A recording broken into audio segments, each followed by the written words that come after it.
Peço licença, vou tirar a máscara para a gente falar um pouco melhor, né? É um prazer estar aqui de novo nessa casa e revendo amigos tão queridos de longa data. Eu fico sempre muito emocionada quando eu venho, por tantas lembranças, né, Rosa? Tanta coisa boa, eu fico muito feliz. O tema dessa manhã, a quem muito foi dado, muito será pedido. Esse tema está no Evangelho segundo o Espiritismo, no capítulo 18. Esse capítulo 18, o tema dele, na realidade, muitos são chamados, poucos os escolhidos. E a quem muito foi dado, muito será pedido, é um subtítulo dele.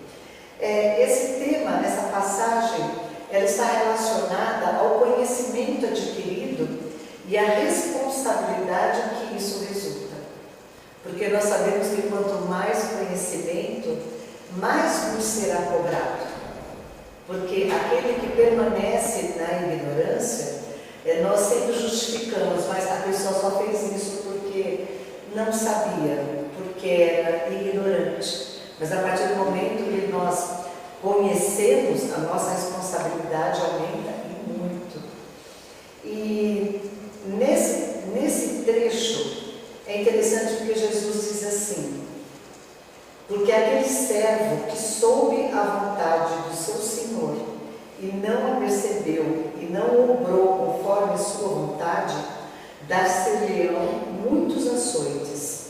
Mas aqueles que não a soube e fez coisas dignas de castigo, levará poucos açoites, porque a todo aquele a quem muito foi dado, muito será pedido, e ao que muito confiaram, mais conta eles tomarão. Bem antes de Jesus chegar até aqui na Terra, a Terra, na realidade, ela já possuía, assim, uma vasta cultura. Os homens já possuíam um vasto conhecimento trazido, pelos antigos filósofos da Grécia, como Sócrates, Platão, Aristóteles. Então, havia muito conhecimento, havia muita cultura, mas faltava o conhecimento moral. Nós sabemos que em nossas diversas encarnações, o espírito progride, ora moralmente, ora intelectualmente. É muito difícil, numa única encarnação, o espírito evoluir de uma forma idêntica, tanto moral como intelectualmente. Normalmente é mais um ou outro. Por isso a necessidade de nós estarmos retornando tantas vezes, para que haja esse progresso moral e intelectual até o ponto de chegarmos finalmente à perfeição, porque esse é o grande objetivo, nos tornarmos espíritos perfeitos. Então, bem antes de Jesus chegar na Terra, a cultura, o conhecimento, ele já existia. Faltava o aperfeiçoamento moral. Jesus, ele vem à Terra exatamente para nos trazer esse conhecimento, nos fazer conhecer o amor incondicional através do perdão das ofensas. Jesus veio na Terra exatamente nos mostrar qual é a vontade de Deus, qual é a vontade do Pai. Não mais aquela ideia que se fazia de que eu vou até o templo e eu vou então levar o meu sacrifício aos deuses como uma forma de agradecimento ou um pedido de ajuda, fazendo um sacrifício aos deuses. Jesus chamava atenção quando ele dizia assim: mas antes de você se dirigir ao templo, pensa se você não ofendeu alguém, se você não magoou alguém, porque se você sentir que você está em dívida com alguém, volta, pede perdão, faz as pazes com aquele que você ofendeu. Depois, se você quiser, você pode ir lá no templo, fazer o seu sacrifício, fazer a sua oferenda, porque na realidade ele queria mostrar que era exatamente esse perdão das ofensas, a reconciliação com aquele que você ofendeu, essa sim é a vontade de Deus. E isso é importante para o Pai. E não aquilo que se faz materialmente. Isso não tem nenhum significado. Jesus veio exatamente chamar a atenção para que nós tomássemos cuidado, porque damos muita importância àquilo que é aparente, àquilo que é material, quando na realidade para Deus isso não quer dizer absolutamente nada. Precisamos sim observar o lado espiritual, o que eu tenho feito verdadeiramente com as pessoas que estão ao meu redor. Qual é o meu verdadeiro objetivo, a minha verdadeira intenção? Porque nós sabemos que nós iremos responder pelas nossas atitudes muito mais pelo que eu sinto, pelo que eu penso, do que realmente pelo aquilo que eu faço. Porque o mesmo erro, duas pessoas que têm a mesma ação, que têm o mesmo erro, elas vão ser analisadas, julgadas de forma diferente. Por quê? Eu posso cometer o mesmo erro que a Eurica, só que eu posso cometer este erro sem a intenção de estar fazendo mal. Muitas vezes eu erro acreditando que estou agindo correto, que eu estou fazendo bem. Então, a minha intenção, o meu sentimento, aquilo vai ser pesado. A partir do momento que eu erro, consciente daquilo que eu estou fazendo, com firme propósito de ter um interesse próprio, um proveito próprio, então nós vamos perceber que aqui o meu erro, ele é muito maior. Muito maior porque ele foi consciente. Eu tinha consciência daquilo que eu estava fazendo. Então, é quando eles falam, muito será cobrado aquele que muito foi dado. Enquanto eu estou permanecendo ainda na ignorância, eu posso me justificar, eu não sabia. Eu errei sem saber. Eu não tive a intenção. Mas a partir do momento que eu já tenho esse conhecimento, eu não tenho mais como me justificar. Na época de Moisés, a lei que prevalecia era o olho por olho, dente por dente. E Jesus veio ao mundo exatamente nos mostrar que esta lei severa, rígida, aquela do olho por olho, dente por dente, essa na realidade não é a vontade do Pai. Essa na realidade é a vontade do homem. É um senso errôneo que o homem tem de justiça, porque nós temos um senso de justiça muito errado. A nossa justiça é aquela que só enxerga superficialmente. Eu analiso a justiça pelo aquilo que me convém. Eu não conheço profundamente as causas de todas as coisas e me vejo na condição de julgar, quando na realidade eu não conheço profundamente as causas de todas as coisas. Conheço apenas aparentemente. Então eu faço um julgamento ilusório. Eu não sei se aquela pessoa que está cometendo aquele ato, ela realmente está cometendo aquele ato ciente das consequências que aquilo irá trazer, ou se ela está cometendo aquele ato até por ingenuidade muitas vezes, por não saber, por acreditar que está certa. Aí nós vamos assim, chegando a Paulo de Tarso. Quem leu o livro Paulo Estevão? Quem não leu, por favor, leia Paulo Estevão, porque é maravilhoso. E nós vamos perceber o quanto nós modificamos a nossa ideia do que é certo e errado, do que é justo ou injusto. Por quê? Saulo de Tarso, o grande doutor das leis, Saulo de Tarso, ele defendia com unhas e dentes a sua fé, a fé na qual ele foi criado. E todo o tempo em que ele partia em perseguição aos cristãos, todas as suas atitudes, ele acreditava piamente que ele estava certo naquilo que ele estava fazendo. Ele estava defendendo a lei judaica, ele estava defendendo a fé, ele estava defendendo a Deus. Acreditava ele estar defendendo a Deus. Então havia uma justificativa para todos os seus atos. Em nenhum momento ele pensou que estivesse errado. A ignorância. Ainda permanecia uma certa ignorância de qual é a verdadeira vontade do Pai. de qual é a verdadeira vontade do nosso Criador, o que realmente é importante na nossa existência. No momento em que ele se defronta com Cristo, na estrada de Damasco, na entrada de Damasco, naquele momento em que Jesus lhe surge, que ele não consegue enxergar Jesus, ele enxergava apenas aquela luminosidade radiante, porque Jesus, naquele momento, ele se apresenta em todo o seu esplendor diante de Saulo, aonde ele cai de joelhos e ele fica cego por tanta luminosidade. Naquele momento, é o momento em que Paulo descobre verdadeiramente qual é a vontade do Pai, qual é a vontade de Deus. E ele percebe o quão errado ele estava caminhando até então. Foi quando houve todo o arrependimento pelos seus atos anteriores e a determinação de se modificar. Porque Jesus trouxe exatamente isso, o que é essencial para a transformação do homem, que é através do conhecimento, é através do amor, acima de qualquer coisa, do amor, do perdão, porque é exatamente este amor, este perdão que vai vencer as nossas ilusões materiais e fazer com que o homem verdadeiramente se transforme.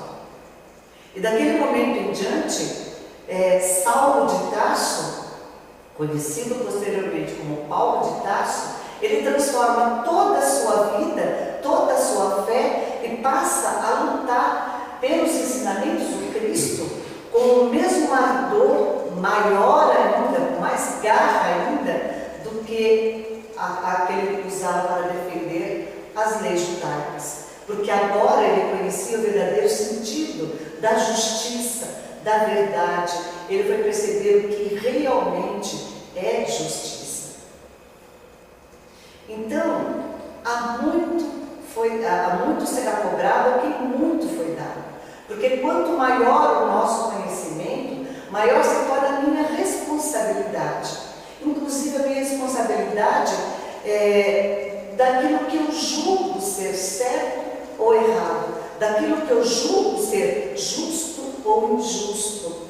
Porque agora eu já tenho consciência suficiente para poder separar as coisas. Ainda continuando, Jesus diz assim: e Jesus lhes disse: eu vim a este mundo para exercitar um juízo, a fim de que os que não veem, vejam, e os que veem se tornem cegos. E ouviram alguns dos fariseus que estavam com ele, e que lhes disseram: logo, também nós somos cegos. E respondeu então Jesus: se vós fosseis cegos, não teríeis culpa. Mas como agora vós dizeis, nós vemos, aqui fica subsistindo o vosso pecado. Ou seja, enquanto nós ignoramos, enquanto somos cegos para a verdade, eu posso me redimir dos meus erros.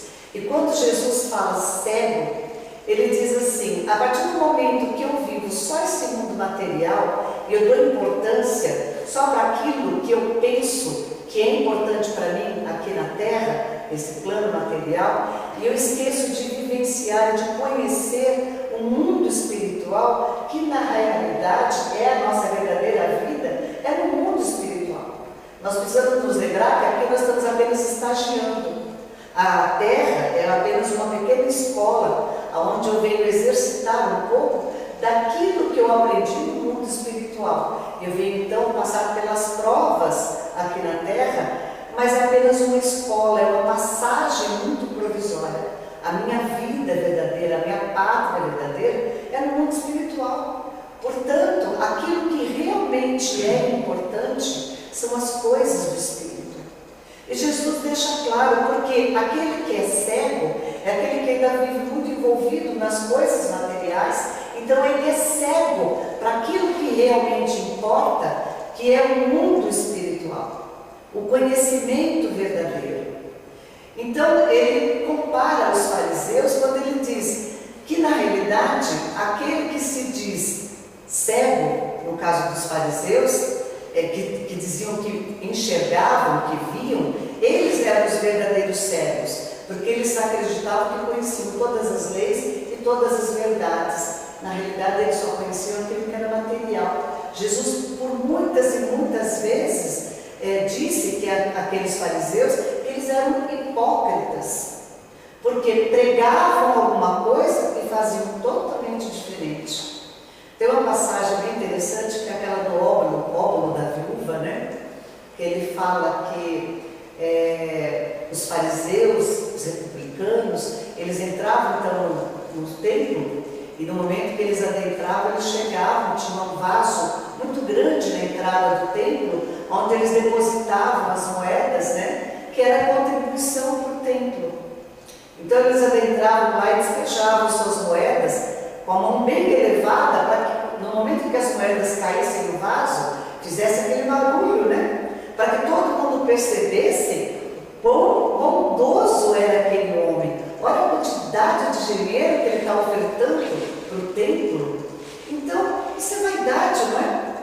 Isso é vaidade, é querer mostrar para os outros que eu sou uma pessoa muito boa, muito justa, porque afinal de contas estou doando dinheiro aqui para o templo, para casa. Então, é uma falsidade muito grande. É querer ser reconhecido apenas pelo material, quando na realidade, eu interiormente sou uma pessoa ambiciosa, orgulhosa, vaidosa. No momento em que a viúva entra, ela muito timidamente, humildemente, ela joga no vaso apenas uma única moeda. E Jesus chama atenção para os seus discípulos e diz: na verdade eu vos digo, a doação dessa mulher é que realmente foi a melhor, a maior doação que se poderia fazer para o templo. Essa sim é que está agradando a Deus, fazendo a vontade do Pai, porque ela doou a única coisa que ela tinha.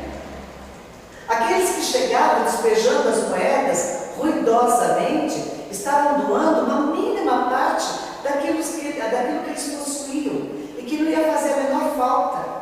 Era uma forma, inclusive, de chamar a atenção para si. Era por pura vaidade. Aquela mulher não. Ela estava dando a única moedinha que ela possuía, que ela tinha naquele momento.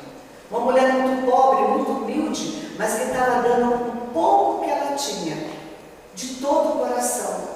Não para aparecer, para chamar a atenção, mas porque ela sentia de alguma forma que ela estava sendo útil naquele momento, que ela queria contribuir com o mínimo que ela tivesse, ela queria contribuir para as obras do Senhor. Não era por vaidade, era verdadeiro. Essa sim está preocupada com o espiritual, com a verdadeira religiosidade, e não aquele que faz ruído. Essa sim enxerga, é a que verdadeiramente vê. A pessoa que nós olhamos aparentemente muito ignorante, muito simples, e que as pessoas não dão o menor valor, porque acham que é coitada, essa não entende de nada, é ignorante, coitada, é simples, deixa de lado. Tem pessoas que nem param para ouvir, não tem a menor importância, acham que são os cegos para o grande conhecimento. Na realidade, aqueles são os que verdadeiramente enxergam. Aqueles são os que verdadeiramente fazem a vontade do Pai. O Chico contava a história, tem um livro muito bonito do Adelino Silveira, que ele conta a história do Jorge. Vocês conhecem, né, a história do Jorge? E era uma história lindíssima, porque o Adelino, ele falava que ele ia muito para Uberaba para visitar o Chico, e ele ficava assim, cada vez que ele ia para Uberaba, ele ficava assim, impressionado com o trabalho do Chico lá em Uberaba. Porque com todos os problemas de saúde que ele tinha, né, e já com a idade avançada também, o Chico não tinha pressa de atender as pessoas. Ele começava lá o seu trabalho e muitas vezes aquele trabalho varava à noite e adentrava a madrugada para atender a todos. E sempre com todo carinho, com todo amor, com todo respeito.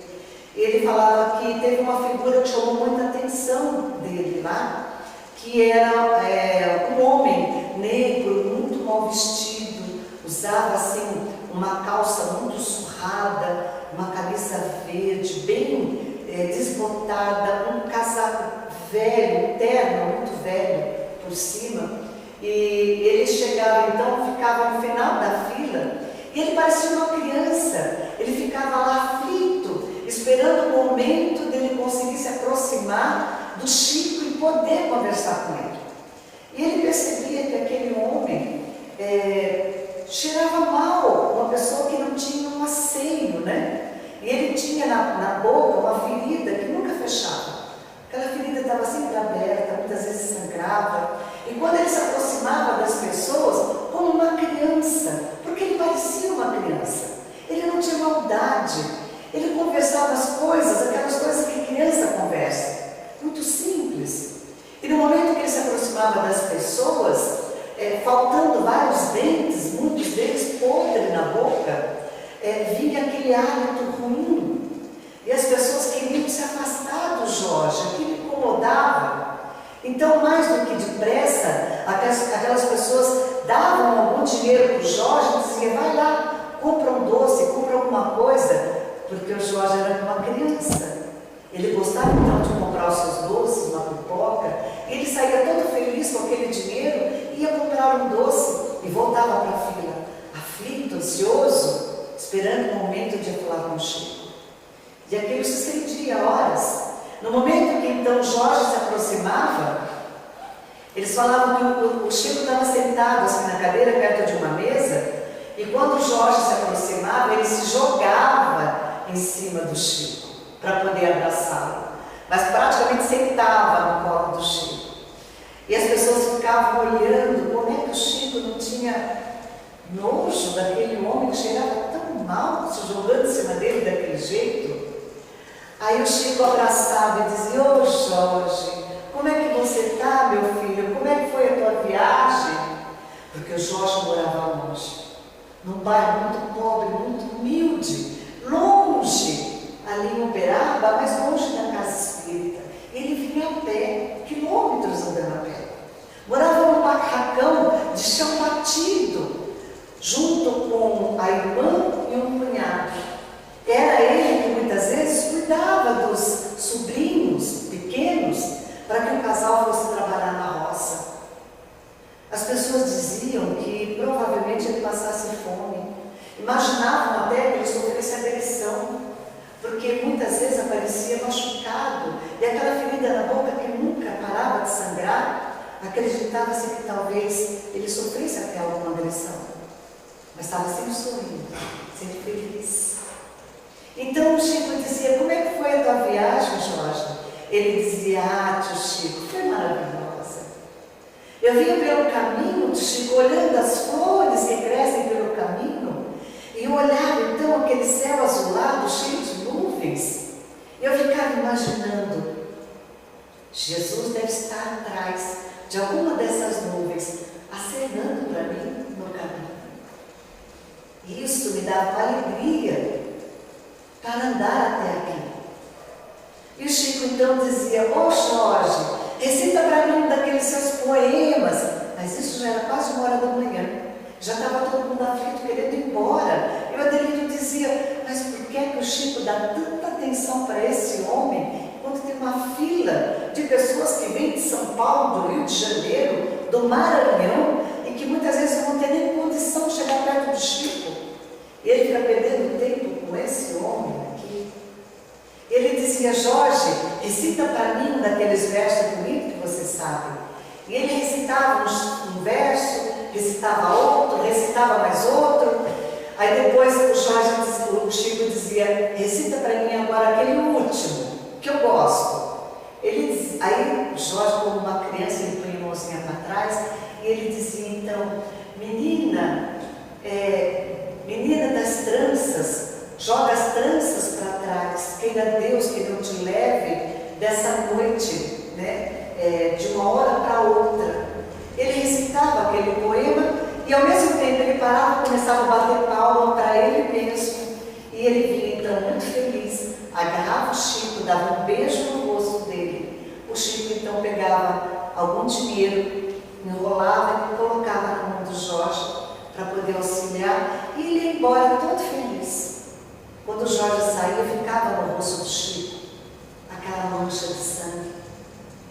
deixada pela ferida de sua boca. E todo mundo olhava, o Chico nunca passou a mão para poder limpar.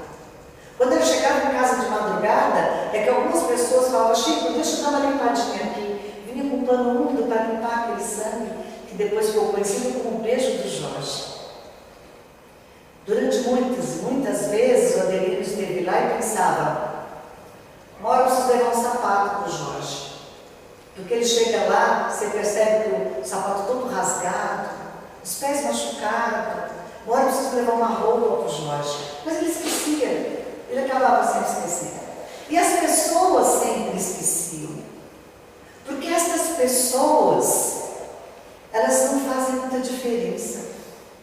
A gente esquece, passa batido. É como o óculos da viúva. Aquela viúva que passou desapercebida de todo mundo, o único que percebeu foi Jesus. O Jorge também, ninguém percebia. Quando percebia, queriam sair de perto. Um dia o Adelino chegou e percebeu que o Jorge não estava na fila. Ele sentiu falta. E foi perguntar então para o Chico o que tinha acontecido, por que o Jorge não estava ali. O Chico então, sentado com seus amigos, ele dizia: Jorge, essa madrugada, meus amigos, o Jorge partiu para o mundo espiritual. Assim partiu Jorge. Aquele que verdadeiramente, mesmo que diante das pessoas fosse um ignorante, fosse um nada, esquecido de todos, aquele fazia a vontade do Pai. Aquele conhecia a vontade do Pai. Porque ele era amor, ele era humildade, simplicidade, ele era ingenuidade. Era por trás daquele corpo franzino, daquele corpo mal cheiroso, mal vestido, era ele um espírito grandioso, que muitas vezes passa entre nós e que nós nos desviamos, que passam desapercebidos, que muitas vezes nós olhamos e colocamos de lado, não tem importância. São muitas e muitas vezes estes, os espíritos grandiosos, que verdadeiramente cumprem, fazem a vontade do Pai. São aqueles que realmente, mesmo que errem, mesmo que ultrapassem alguns limites daquilo que seria natural, justo, deles não será muito cobrado. Porque são simples. Agora, de cada um de nós, que já temos algum conhecimento, e que muitas e muitas vezes nos colocamos num papel tão importante, de cada um de nós, muito nos será cobrado. Porque não podemos mais alegar a ignorância. Este capítulo do Evangelho segundo o Espiritismo, que eu recomendo que leiam, ele é interessado principalmente a nós espíritas. Porque em muitas outras religiões, Jesus não é reconhecido. Em muitas religiões, Jesus, ele não é mais do que mais um profeta. Essa grandiosidade que nós damos ao Mestre Jesus, dentro do catolicismo, dentro da doutrina espírita, dentro das religiões cristãs, esse mesmo conceito que fazemos do Mestre, em outras religiões ele não tem. Em muitas delas, Jesus é só mais um profeta. Os seus ensinamentos não são tão importantes como são importantes para cada um de nós. E principalmente nós que somos espíritas, porque nós não temos apenas uma literatura que nos instrui, não temos apenas os textos bíblicos nos dizendo o que é certo e o que é errado. Temos mais do que isso. Nós temos esses nossos companheiros do plano espiritual que se dirigem a nós diariamente, através da psicografia, através dos médiuns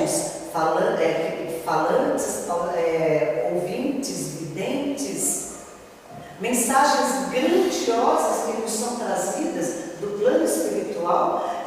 Quantas e quantas orientações nós recebemos no momento em que estamos dormindo e que nos desdobramos, nos desprendemos dessa matéria provisoriamente, adentrando então a pátria espiritual, tendo este contato com esses companheiros. Quantas instruções nós recebemos?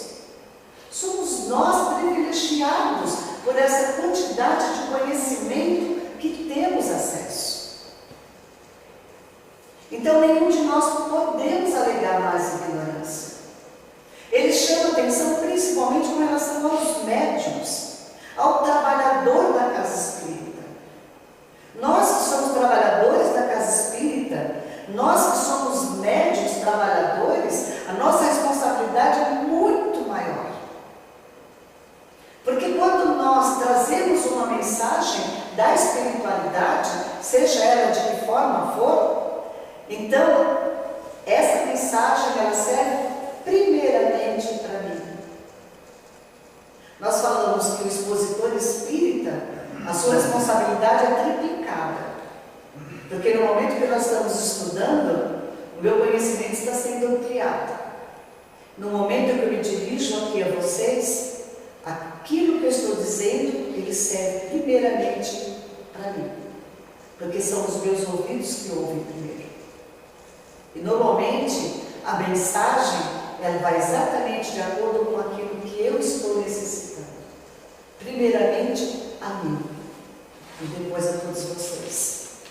Erra muito aquele que vem até a casa espírita para ouvir uma mensagem, e muitas vezes, quando nós estamos saindo, nós escutamos assim: nossa, adorei a palestra de hoje, quanta informação importante, quanta mensagem importante, nossa, meu marido tinha que estar aqui hoje, tudo que você falou foi para ele, pena que ele não veio, minha mulher tinha que ouvir essas coisas, nossa, o meu filho tinha que estar aqui, a minha vizinha, o meu parente. Nós sempre achamos assim: nossa, fulano tinha que ouvir, porque foi tudo para ele. Não foi, não. Foi tudo para nós. Porque nós estamos no lugar certo e na hora certa. Aquilo que nós pensamos foi tudo para o outro. Não, foi para mim mesmo. Porque quem primeiro precisa aprender sou eu. E a partir do momento que eu consigo aprender, consigo assimilar, qual é a minha obrigação? Levar. Aí eu vou ensinar. Eu aprendo. Depois eu vou ensinar. Porque é essa grande responsabilidade. Quanto maior o conhecimento, a quem muito foi dado, muito será cobrado. Porque a partir do momento que eu me instruo, que eu tento progredir, que eu me melhore e que eu me feche, não vou dividir com ninguém aquilo que eu já sei, cada um que procure a própria evolução. Eu estou me comportando exatamente como aqueles fariseus que pregavam pelo mundo afora, colocavam as moedas ali para que todo mundo visse, alimentasse a sua vaidade e ele continuasse sendo aquele grande hipócrita, egoísta, vaidoso que Jesus condenava.